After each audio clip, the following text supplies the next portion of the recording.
with the 21st century economy, something we can do if we bring businesses and workers and educators together.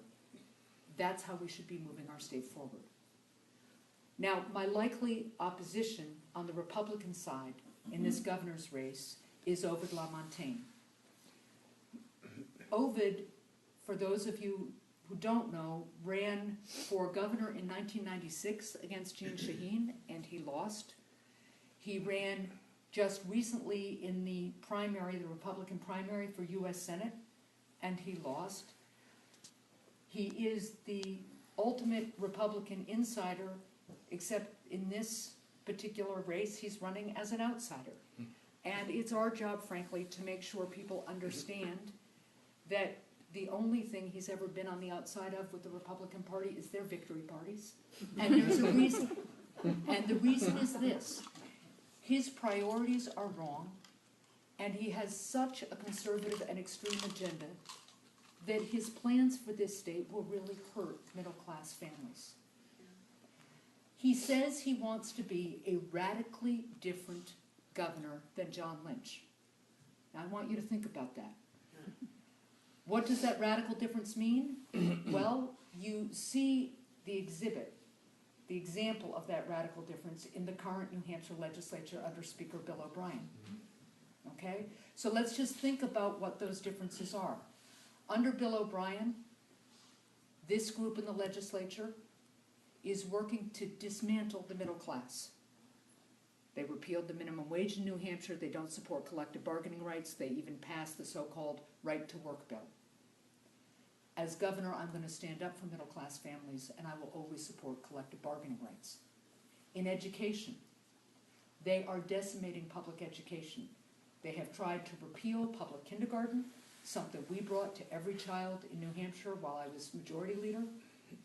They have passed a law in the House that said kids don't have to go to school at all. It didn't pass the Senate, thank goodness, but think about that for a minute. And they just passed a law that would give millions of taxpayer dollars to New Hampshire's private schools instead of keeping them in the public school system. The story is similar in the environment. They have repealed most of the environmental protections that so many of us know are so important, not only to our quality of life here and our health, but to our economy. And they have repealed the RGGI bill, Regional Greenhouse Gas Initiative, long name, but that's the bill that has created clean energy jobs, helped families and businesses around the state save millions of dollars in energy costs, and in the process has cleaned our air. I'll always stand up for the environment as governor. When it comes to budget, let's think about the choices this group made. This group passed a budget, first of all, that was $14 million in the red the day they passed it, and they knew it.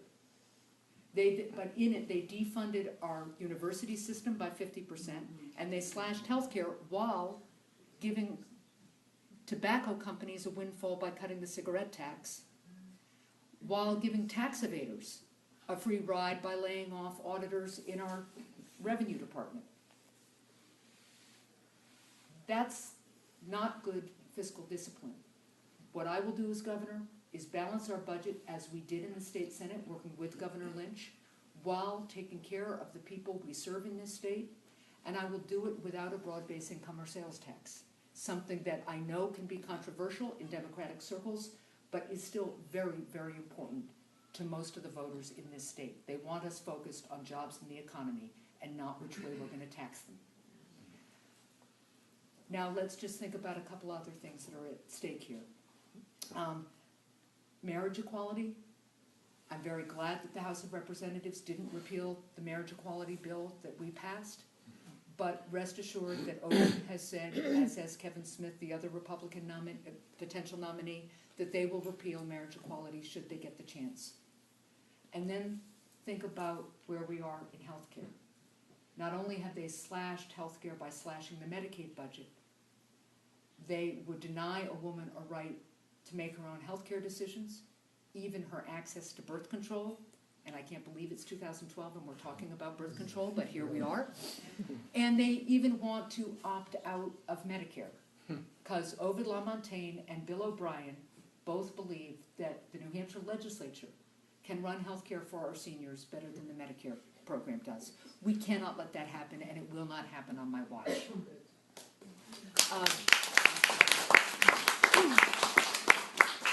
And that's what's at stake. We have Ovid, who says he wants to be radically different, right? And he has praised Bill O'Brien on a regular basis. That's what this difference looks like.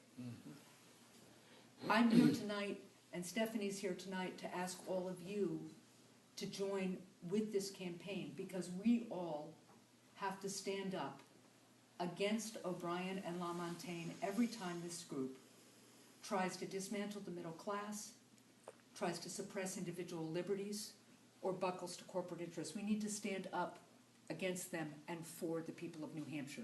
That's what this is really about. The campaign is going great. I'm going to let Stephanie talk about where we fit in the national picture.